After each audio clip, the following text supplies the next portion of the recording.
Hello po sa ating lahat, lalong-lalo na po ngayon sa mga kapwa kong OFW. Meron po akong nakitang isang vlogger na si shout out kay Thailand Girl, TG, yung kanyang page yata to, na talagang napakaganda po ng nilalaman ng kanyang sinasabi about po sa OFW. So, ipakinggan nyo po saglit dahil iparinig ko sa inyo ha. At saka ako magre-react.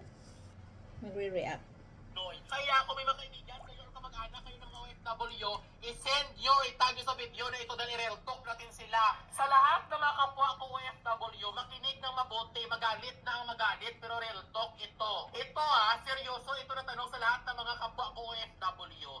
Bakit halos sa mga OFW sa Pilipinas, nagpunta ng ibang bansa para magtrabaho ng 7 taon or 10 taon, bakit pagbalik nyo sa Pilipinas, may hirap pa din kayo? Bakit pagbalik nyo sa Pilipinas, back to zero pa din kayo? Ito masakit itong pakinggan, pero reality ito. Tayo mga OFW, ng ibang bansa tayo para ayusin natin ang buhay natin at pagandahin ang future ng buhay natin at buhay ng pamilya natin. Hindi tayo nagpunta ng ibang bansa para maging OFW para suportahan ang pamilya ng mga kapatid natin o mga kamag-anak natin.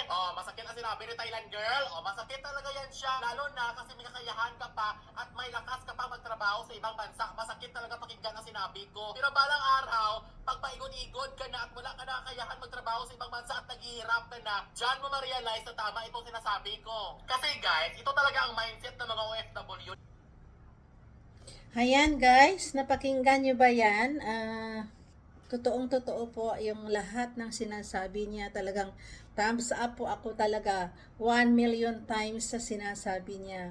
Talagang real talk nga talaga yan na ayun nga, nagtatrabaho ng ilang years na dito sa ibang bansa. Tapos yun nga, pagdating daw ng Pilipinas, go back to zero na. Siyempre, meron naman talaga na hindi ganon, pero majority po talaga, ang dami-dami ko nang napanood na mga nagvo-vlog na parang ganon po talaga yung reality. So, sana naman, lesson learned mga kapwa kong OFW, kagaya ko ha, gusto ba natin na mangyari yan sa atin? Syempre hindi, 'di ba? Kaya habang maaga, syempre mag-isip-isip na tayo kung ano yung dapat nating gawin. Sabi ko nga sa inyo nung mga nakaraan kong vlog na pag bago kayo parating yung age nyo ng 50, kung matagal na kayong OFW, kailangan ay parang napaghandaan nyo na yan. Kasi alam mo na kung ano mangyayari. Tatanda at tatanda tayo dito na hindi habang buhay ay OFW tayo. Kaya, ayan nga. So, meron pa po itong karugtong, hindi ko muna tatapusin. Attention, shout out daw, sabi niya, sa mga OFW. At saka, syempre, sa mga pamilya din ng mga OFW. So, ito ay maraming dugtong yung about sa topic na to.